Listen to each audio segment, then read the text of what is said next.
Hi, I'm Rev Myron. I'm a minister through Pathways of Light, and I've been a Course in Miracles student for 40 years. I'm going through the text again this year, reading it a paragraph or two at a time and asking Jesus to clarify for me. And then I write from that clarity, and that's what I'm sharing with you today. So let's get started. We're reading chapter 5, section 4, Teaching and Healing. We're going to read paragraphs 5 and 6 today.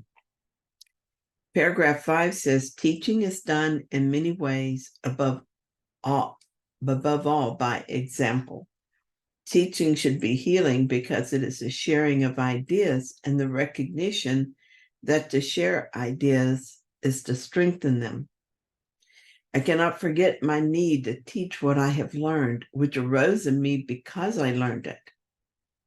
I call upon you to teach what you have learned, because by so doing, you can depend on it. Make it dependable in my name, because my name is the name of God's Son.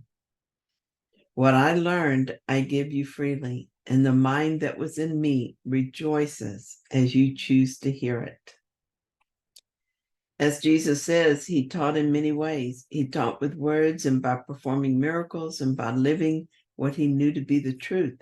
And now he is teaching through the written word. He's sharing his ideas and thus strengthening them.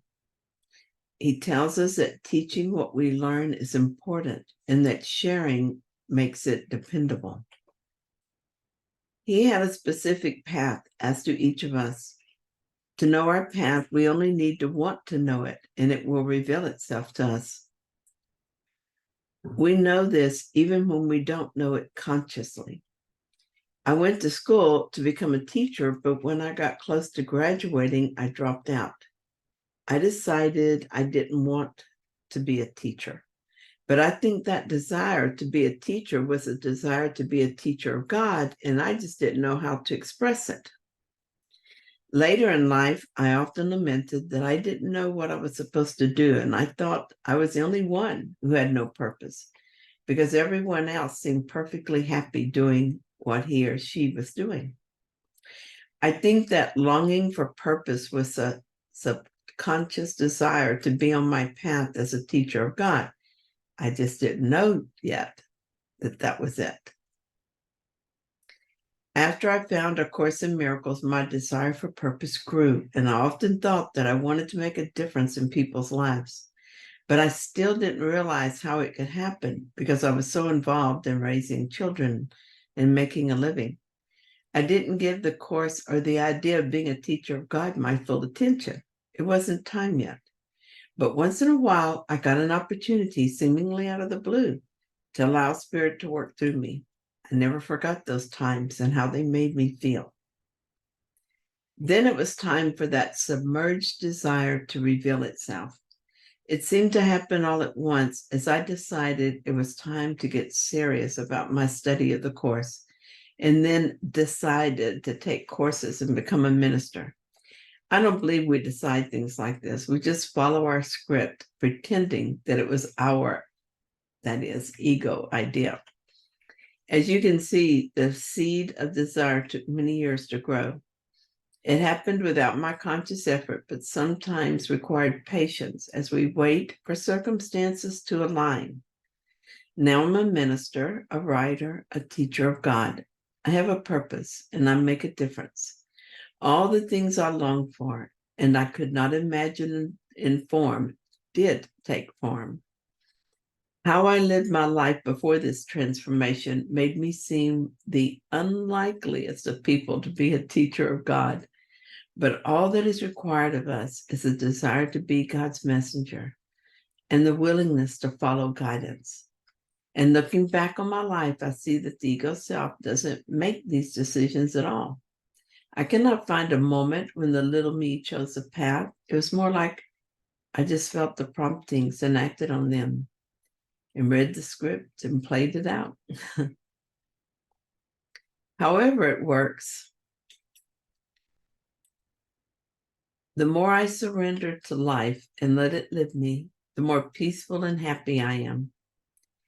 If it had been part of my life's plan to teach through simply living a good and kind life, that would have been fine. Because as Jesus says, teaching is done above all by example. For some reason, I'm not privy to, and although I would have been a lot more comfortable being in the background rather than the spotlight like this, I was given this path to follow, and so I do. Probably I got this job of speaking out because I felt so unworthy, and my teaching included learning that I am worthy, because that is how I was created. I marvel at the intricate and perfect plan of atonement that Jesus has provided for our awakening. So paragraph 6 says, the Holy Spirit atones in all of us by undoing and thus lifts the burden you have placed in your mind. By following him, you are led back to God where you belong. And how can you find the way except by taking your brother with you? My part in the atonement is not complete until you join it and give it away. As you teach, so shall you learn. I will never leave you or forsake you, because to forsake you would be to forsake myself and God who created me. You forsake yourself and God if you forsake any of your brothers. You must learn to see them as they are and understand they belong to God as you do. How could you treat your brother better than by rendering unto God the things that are God's? When I use my ego to do my thinking for me, I see people as their ego.